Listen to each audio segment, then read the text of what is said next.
break the... All right. Now we can introduce the teachers. One of my favorite portions of the evening where I get to look at somebody in the eye in public and brag upon them, though not extensively so they don't get too embarrassed. Andrina Zawinski is a great poet, very well known, influential, and I have to say, we met at one of Clara Sue's things, her Poetry Hotel a long time ago, and I was so impressed back then that I asked, why don't you come and feature? She said, okay, I will. So she's been here before as a feature and at the Open. And just to be brief about the poetry about to hear, I mean, she has a wide variety to present. But she has an eye for detail, a very interesting way of particularizing a series of things which lead you on a journey, which is one way that poets do that. There's compassion and passion, a nice admixture there. She will tell it like it is. She will, if something's going on, you speak. You're not going to be sitting there, oh, I can't say it. She's not that. She's not what do they call a blushing flower, or what do they call it? Whatever that is. Shrieking violet. Huh? Shrieking violet, thank you. Not a shrieking violet. And a really nice voice. So give her a big round of applause as she comes up, and we're going to set the mic for her. I would talk more, but you really want to hear her.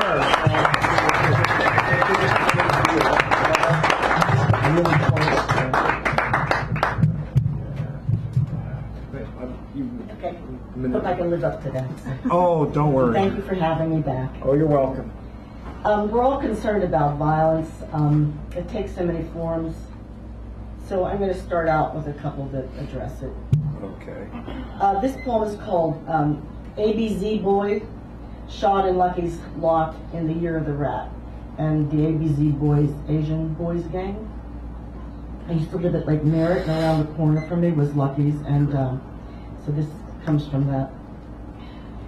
His family turned the supermarket parking lot stall into an altar, lavished it with stalks of quince buds and peach blossoms inside a bird of paradise vase for growth and for luck, for love and for life. In front of his high school graduation photo, they plated mandarin oranges for wealth and longevity, lit batches of incense in an auspicious red bowl for the journey of the faithful. Someone else had already turned the parking lot stall into a shooting gallery.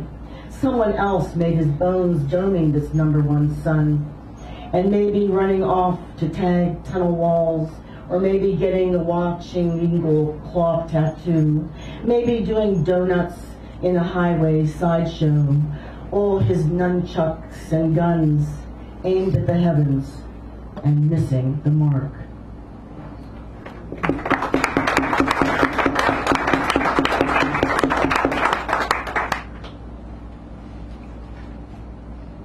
What about a fight? What is it that balls a man's fists into sudden rage, jabbing and blocking body, weaving and swaying? A poker bet gone bad? Tiff over a last shot in beer? Wrong song on the jukebox? Something the other guy said years ago to the woman he didn't marry anyway? What is it when the brawl tumbles into the street, rubberneckers honking horns, grunting oorah, even when one face is already kissing the pavement? No Sugar Ray or Ali. What drives the everyday Joe, digs in so deep, courses across scarred knuckles, the broken tooth, blackened eye, flattened nose? They say my father liked to fight. Was it his old juvie record trumping determination or hope? His annulled marriage to a bigamist collecting veterans checks? Layoffs at the mill before benefits kicked in? A monotony of existence? What of those of us who years later toss and turn over brutal thoughts that won't abate, still hearing the screech of a police car hitting the curb, smack of the body slamming the asphalt? They say my father liked to fight. As they carted him off to jail again, what of the wife, my mother, behind the window's bent blind slat, who as the cruiser takes off, she thinking I am not there, to hear her own wounded spirit sigh, says, finally, maybe now I can get a good night's sleep.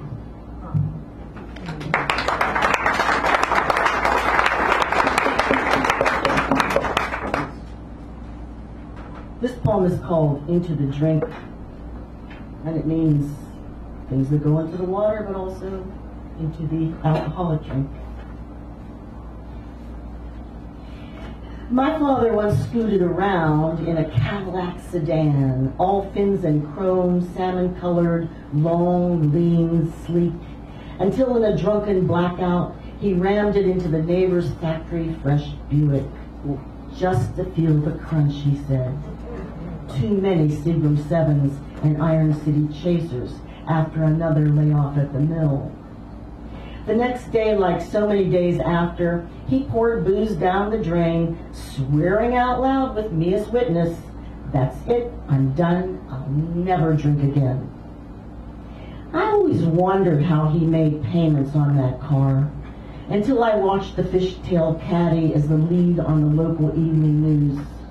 Saw it snagged by a tow truck grappling hook, reeled in from the murky Monongahela up onto the bank, its front bumper tarnished, license plate missing, underbelly tangled in a fallen tree.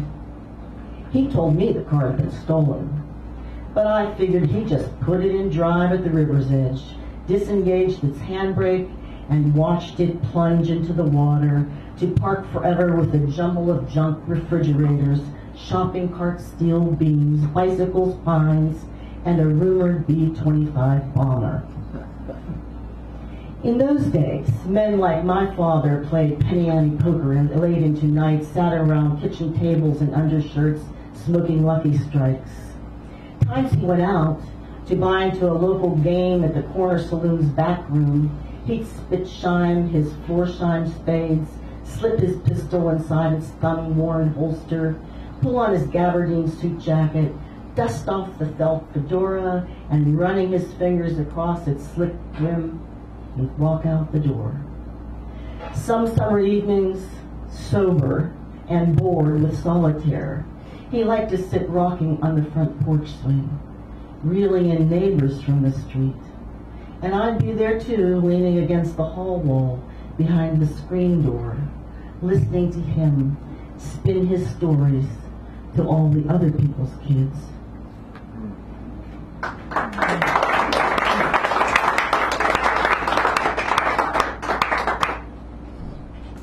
Impenitent. I don't know how you reacted to your own upbringing in churches, but I was at first raised in Greek Orthodox Ukrainian church and later in a Roman Catholic because my parents thought they had a mixed marriage. They sent me off to Mass all by myself, skipping up the sidewalk, up the block to St. Mary's Ukrainian Orthodox Church. After crossing my heart 3 times and genuflect, the heady perfume of frankincense and myrrh lured me to the front pew's warm brown shine, altar tapers and votives flickering forgiveness at the confessional lectern where my faith had recently been confirmed, and where I acquired my first taste for red wine. Parishioners whispered, coughed, fidgeted until the call of the Sanctus bells and priest's appearance, lavish investments of lace and brocade. Beneath the dome echoing the clergy's chants, and in view of all the painted saints, I drifted off on the drone of a language I did not understand, the repetition of its music a murmured lullaby, until someone sporting a scowl would predictably elbow my rib, straighten me up, and point to tattered prayer books and missals.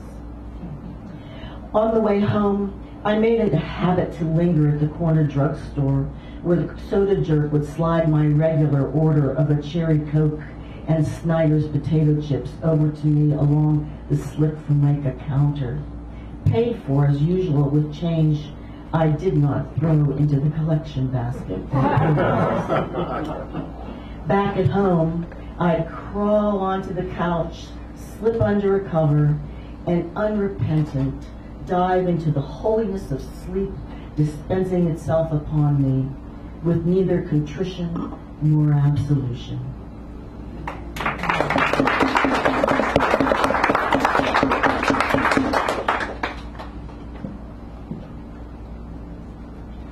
The onion domes of that church appear in this poem, and its epigraph is from Cesar Chavez. He said, "We draw our strength from the very despair in which we have been forced to live."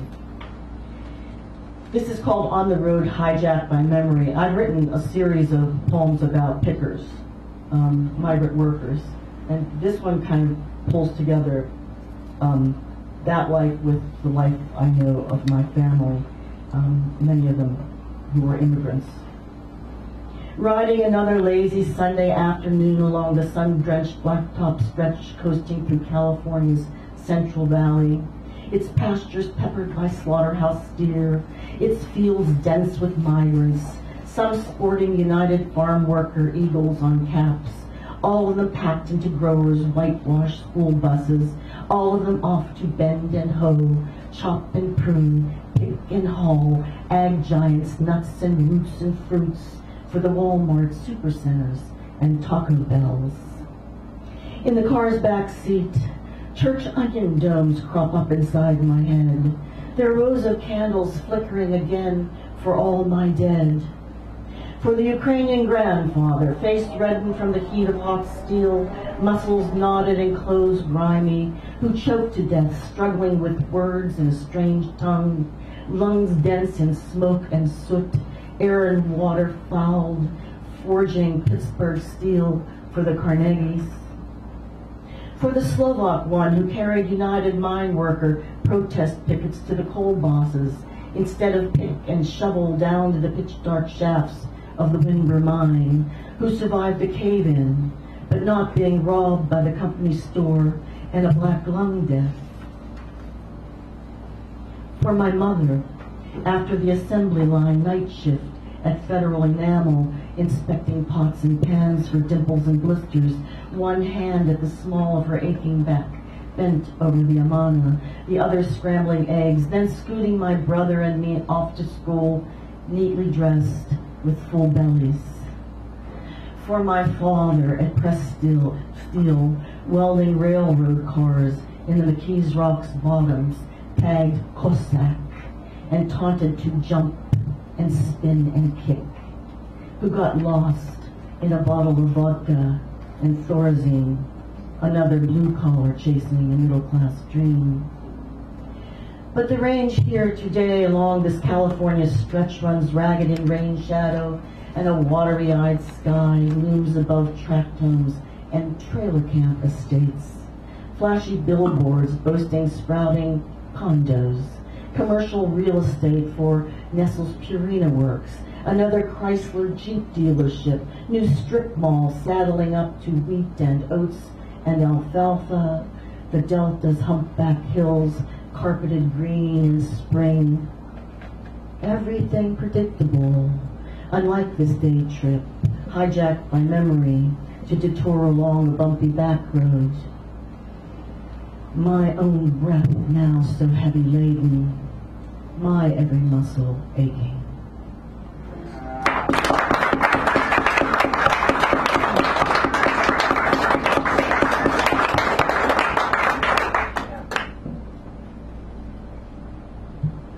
This poem sits in the lap of a Gregory Orr quote that says, "No meaning but what we find here, no purpose but what we make." And so often people like the Carnegies and the Jones and the Laughlins and so on and so forth don't see the worker, they just see the opportunity they think they gave to the worker. What they told us, what we believed. This is how they told us it would be. Hard work, hard as digging up clods of earth parched by sun. An inheritance to make something of nothing, no purpose but what we make. The natural phenomena of hummingbird defying gravity, or the return of the eagle, all of the gloriously hard wing beats, a chorus of courage. No meaning but what we find here. This is what they said it would be. The calloused hands that shovel shale, that stoke the furnace, the steady work of molten ash, a gift of steel. The nails chewed to the quick with layoffs threatening the next paycheck. The face muffled in winter to hide the shame of the food line, its dehydrated cheese and powdered milk.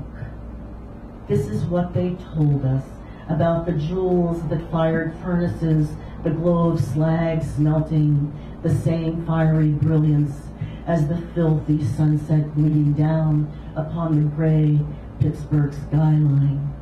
Pig iron at the open hearth, a cauldron of magic making steel.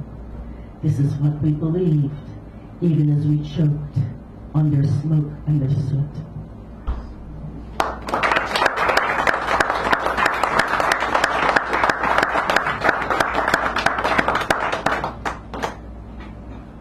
My mother was a Rosie, and I went out to the Rosie the Riveter event in Richmond recently.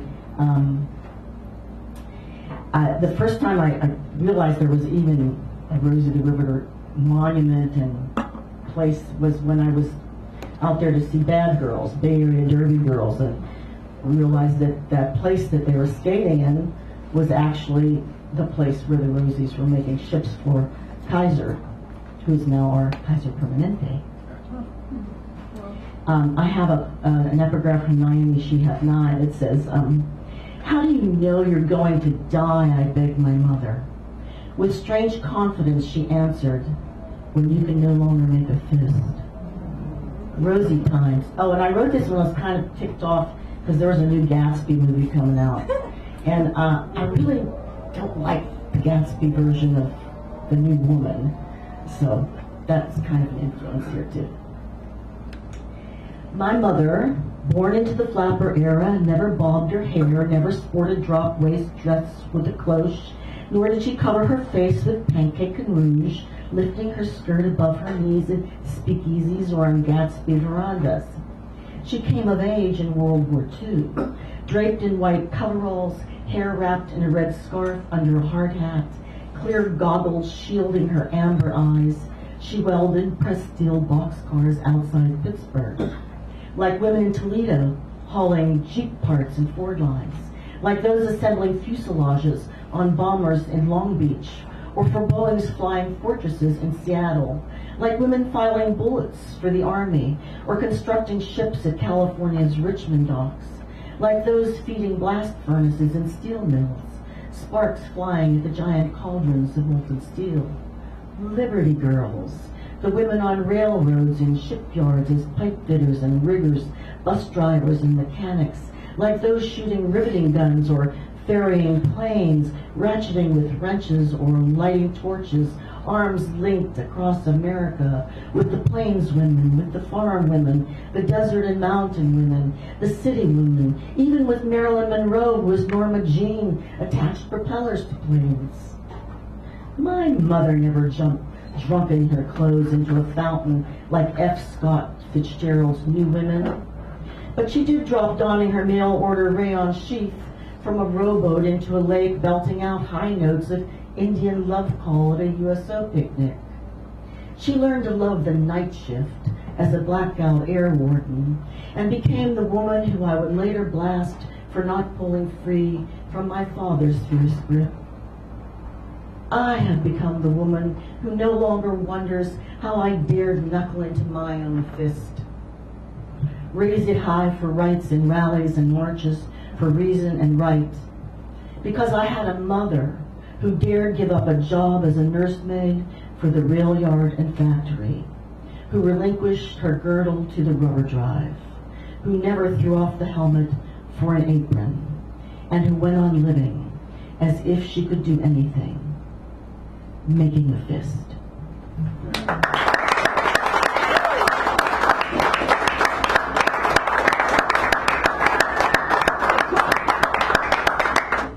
I'll end with this occasional poem. I never write occasional poems, but I think even those of us that don't write occasional poems on the occasion of this election, we've probably all written one.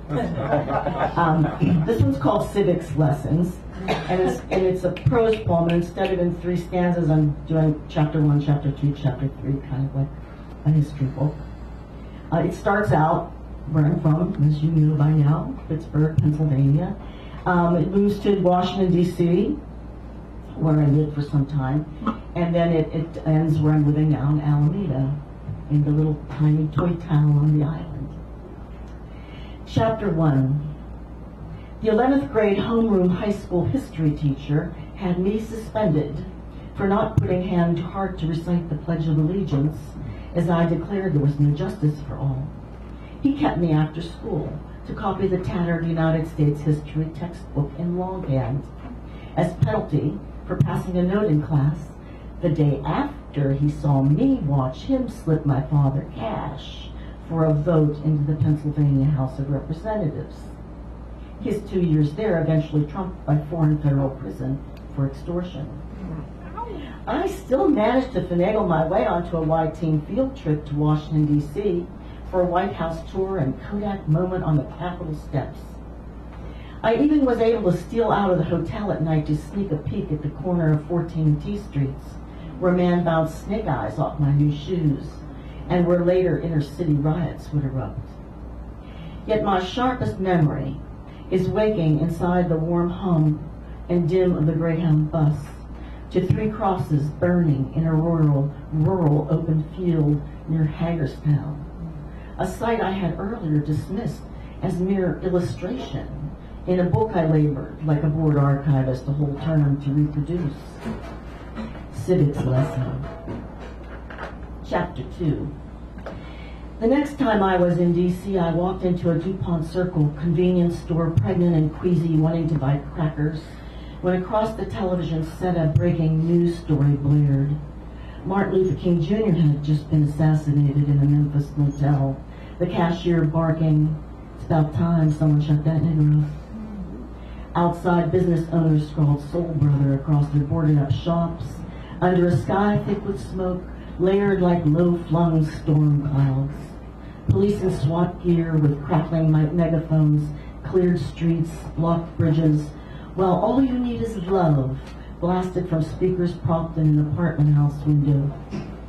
Like so many before, and so many after, I signed on, sat in, marched, protested, carried signs, believing that raising my voice would make words matter.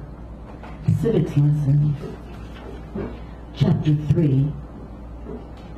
The day after an unlikely president was elected, high school students in my small California neighborhood staged walkouts, like students in Berkeley, San Francisco, Los Angeles, lifting their voices for those who would or could not lift theirs, in Bible belts, rust belts through gun country, with bullies on an upswing. Across mountains and plains, past farmlands and desert sands, along highways and waterways, white power slogans decorated garages and sheds in working poor towns, like so many military medals on plackets. So now that a Klan-backed white man has replaced the first black man to occupy the White House, I resign myself to being stuck in traffic behind local teenagers, waving rainbow flags and hoisting "We all belong here" and "Love Trump's hate" placards, making their own pledges in chants of one right, human rights. Little elementary school children out for recess, their fingers latched to the chain-link fence and quietly watching. Civics Lesson. All right. So thank you. You have books here, though. She has books here, so I'll talk to her about that. That's great.